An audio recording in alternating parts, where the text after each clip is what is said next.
তো আজকে special recipe হচ্ছে নিরামিষ মাশরুম বাটার মশলা। আসুন শুরু করা যাক। তো রান্নাটা করার জন্য একটা কড়াই গরম করে তার মধ্যে অল্প রিফাইন তেল দিয়েছি এবং তার মধ্যে দিয়ে দিলাম মাশরুম।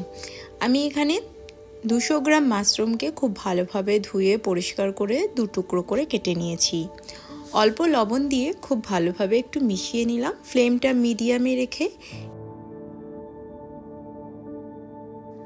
মাশরুমগুলোকে এভাবে একটু ভেজে নিয়েছি। ভাজতে মোটামুটি আমার 3 থেকে 4 মিনিট সময় লেগেছে। তো এরকম ভেজে মাশরুম রান্না করলে কিন্তু এর স্বাদটা খুব ভালো আসে, কিন্তু ভাজার সময় অবশ্যই লবণ ইউজ করবেন। তো এবার ওই কড়াই থেকে মাশরুমগুলো তুলে নিয়ে গ্রেভির জন্য আমি অল্প একটু রিফাইন তেল দিয়েছি আর 1 চামচের মতন বাটার দিলাম। এর মধ্যে আমরা যোগ করে দিচ্ছি কিছু গোটা গরম মশলা, একটা শুকনো লঙ্কা, তেজপাতা, হাফ চামচ মতন গোটা জিরে। ফোড়নগুলো কয়েক সেকেন্ড একটু ভেজে নেওয়ার পর ফ্লেমটা একদম লোতে করে দিয়ে এর মধ্যে যোগ করে দিচ্ছি অল্প একটু কাশ্মীরি লাল লঙ্কার গুঁড়ো আর একটু হলুদ গুঁড়ো। তেলের মধ্যে গুঁড়ো মশলা একটু মিশিয়ে নিলাম। ফ্লেমটা কিন্তু অবশ্যই লোতে দেবেন, না হলে কিন্তু মশলা পুড়ে কালো হয়ে যাবে। এবার এর মধ্যে একটা বড় সাইজের টমেটো বাটা যোগ করে দিলাম। টমেটোর কাঁচা স্মেল চলে যাওয়া পর্যন্ত, ওপর থেকে তেল ছাড়া পর্যন্ত টমেটোটাকে একটু ভেজে নিয়েছি মশলার সাথে। তারপর এর মধ্যে যোগ করে দিচ্ছি কাজু বাটা।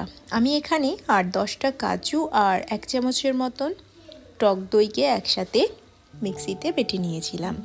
মশলার থেকে খুব সুন্দরভাবে তেল ছাড়া পর্যন্ত মশলাটাকে কষিয়ে নিয়েছি।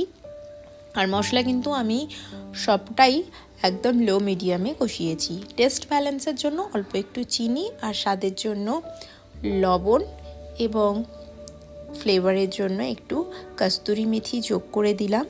খুব ভালোভাবে একটু মিশিয়ে নিচ্ছি এবং এরপর এর মধ্যে আমরা যোগ করে দেব 7-8 মিনিট রান্না করে নেওয়ার পর ঢাকনাটা খুলে নিয়েছি। দেখুন গ্রেভির কনসিস্টেন্সিটা একদম পারফেক্ট। উপর থেকে তেলও সেপারেট হতে শুরু করে দিয়েছে। এর থেকে আর গাঢ় রান্না করব না, আপনারা চাইলে এর থেকেও পাতলা করতে পারেন। আগে থেকে ভেজে তুলে রাখা মাশরুম কিন্তু অনেকে না ভেজে রান্না করেন, তবে একবার আমার পদ্ধতিতে ভেজে রান্না করে দেখবেন, এর স্বাদ কিন্তু দ্বিগুণ হয়। তো মাশরুমটা মশলার সাথে একটু মিশিয়ে নিয়ে এর মধ্যে গ্রেভির জন্য দিয়ে দিচ্ছি অল্প গরম জল। খুব ভালোভাবে মিশিয়ে নিচ্ছি। এবার ফ্লেমটা লোতে রেখে ঢেকে প্রায় 7-8 মিনিটের জন্য রান্না করে নেব।